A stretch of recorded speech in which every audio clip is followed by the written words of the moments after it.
আমরা অনেকেই ভোকাবুলারি পড়ি কিন্তু আমাদের মনে থাকে না এবং আমরা এটাকে শেখার জন্য চেষ্টাও করি না।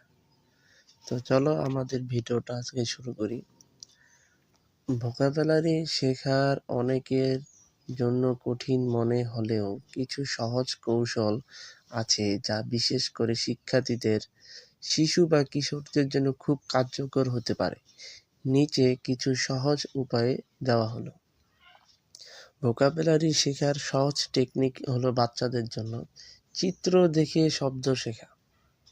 বাচ্চাদেরকে যদি আমরা ভোকাবুলারি শেখাতে চাই তাহলে চিত্র দেখিয়ে যদি আমরা তাদের ভোকাবুলারি শেখাই তাহলে সহজেই কিন্তু তারা ভোকাবুলারিটা মনে রাখতে পারবে। যেরকম ছবি দেখে শব্দ শিখলে মনে রাখা সহজ হয়, যেমন অ্যাপেল, অ্যাপেল অর্থ আপেল, এখানে কিন্তু অ্যাপেল চিত্রটা দেওয়া আছে। ডগ, ডগ অর্থ কুকুর। ট্রি, ট্রি অর্থ গাছ। শিশুদের জন্য এটি সবচেয়ে কার্যকর উপায়। 2. দৈনন্দিন জিনিসের নাম শেখা। আমরা যারা ভোকাবুলারি শিখতে চাই তাদের উচিত আমাদের আশেপাশে যে জিনিসগুলো আছে এবং আমাদের সবসময় যে জিনিসগুলো প্রয়োজন হয় সেগুলো শেখা, তাহলে আমাদের কিন্তু ভোকাবুলারি সহজেই মনে থাকবে। তো নিজের চারপাশে জিনিসের ইংরেজি নাম বলার অভ্যাস করো, যেমন টেবিল, ফ্যান, বুক অর্থ বই, পেন অর্থ কলম। এগুলো কিন্তু আমাদের চারপাশে সবসময় আরও অনেক জিনিসও থাকে, যেমন লাইট থাকে, লাইট অর্থ লাইট। এরকমভাবে কিন্তু আমরা সহজেই ভোকাবুলারি শিখতে পারি। 3 নম্বর টেকনিক হলো ছোট ছোট বাক্য বানানো শেখা। যেরকম শুধু শব্দ নয়, সেটা দিয়ে ছোট বাক্য বানানোর অভ্যাস করা। যেমন ক্যাট, ক্যাট অর্থ বিড়াল, এটা দিয়ে আমরা একটা সেন্টেন্স তৈরি করতে পারি। দ্য ক্যাট ইজ স্লিপিং, বিড়ালটি ঘুমাচ্ছে। এভাবে আমরা আরও ডগ, ডগ অর্থ কুকুর, দ্য ডগ ইজ স্লিপিং। এভাবে আমরা আরও নতুন নতুন শব্দ কিন্তু দিয়ে বাক্য তৈরি করতে পারি। 4 নম্বর টেকনিক হলো খেলাধুলার মাধ্যমে শেখা। এটা কিন্তু সবচেয়ে সহজ উপায়। শব্দ শেখার জন্য কিছু মজার গেম বা অ্যাপ ব্যবহার করতে পারো। যেমন বর্তমানে অনলাইনে অনেক অ্যাপ পাওয়া যায় যার মাধ্যমে কিন্তু আমরা সহজেই ভোকাবুলারি শিখতে পারি। যেমন এখানে 3-4টা অ্যাপের নাম দেওয়া আছে, তোমরা চাইলে শিখতে পারো।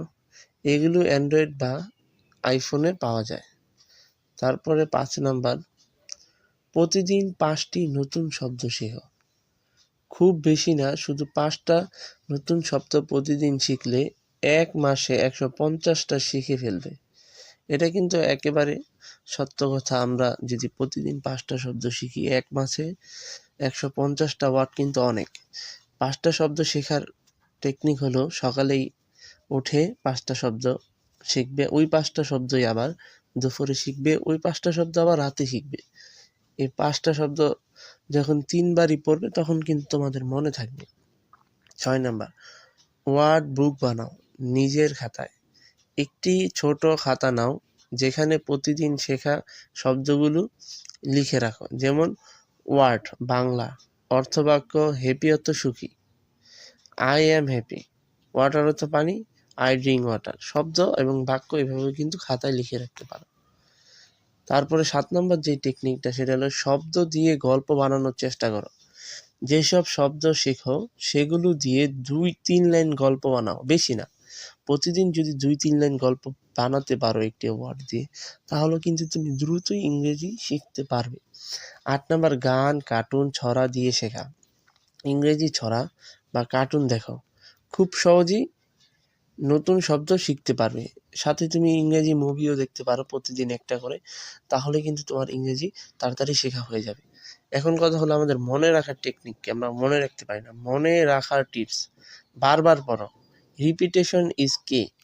বারবার যদি তুমি একটা শব্দ পড়ো, আমি যে একটু আগে বলেছিলাম সকালে ওটাই আবার দুপুরে পড়বা, ওটাই আবার রাতে পড়বা। তুমি চাইলে 2-3 ঘন্টা পর পরই এই 5টা শব্দ বারবার দেখতে পারো, তাহলে কিন্তু তোমার সহজেই শব্দগুলো মনে থাকবে। তারপরে হলো উচ্চারণ চর্চা করো, ভুল উচ্চারণে শেখা ভুল শেখা। আমরা উচ্চারণটা ঠিক করে নেব। আমাদের বাংলা ডিকশনারি আছে বা গুগলে আমরা যদি একটা শব্দ উচ্চারণ সুন্দর করে না করতে পারি তাহলে কিন্তু আমরা তার মাধ্যমে শিখতে পারি, বা উপরে অ্যাপ আছে দেখেছো, ওটি দিয়ে ব্যবহার করে সুন্দর করে উচ্চারণ শিখতে হবে। শব্দর সঙ্গে ছবি বা গল্প জুড়ে ফেলো, তাহলেই কিন্তু সহজেই আমরা ভোকাবুলারি শিখতে পারবো। ঠিক আছে বন্ধুরা, যদি ভিডিওটা ভালো লাগে অবশ্যই আমার চ্যানেলটা সাবস্ক্রাইব করে আমার পাশে থাকো আরও সুন্দর সুন্দর ভিডিও পাওয়ার জন্য।